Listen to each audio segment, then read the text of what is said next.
या सोयाबीनला 8,500 रुपये भाव मिळाला पाहिजे। शेतकऱ्याची सरसकट कर्जमाफी झाली पाहिजे आणि 23-24चा पीक विमा हा शेतकऱ्याला मिळाला पाहिजे। या प्रमुख मागण्यासाठी आम्ही मुद्दा उपस्थित झालेला।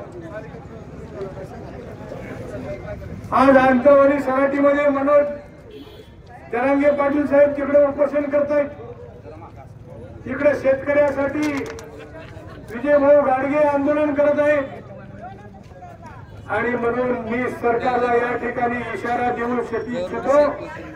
माझ्या एकट्याच्या वतीने नाही तर या तालुक्यातील तमाम शेतकरी बांधवांच्या वतीने जर या दोन आमच्या युवा कार्यकर्त्याच्या जीवाला जर धक्का लागला तर तुम्हाला आम्ही रस्त्यावर फिरू देणार नाही।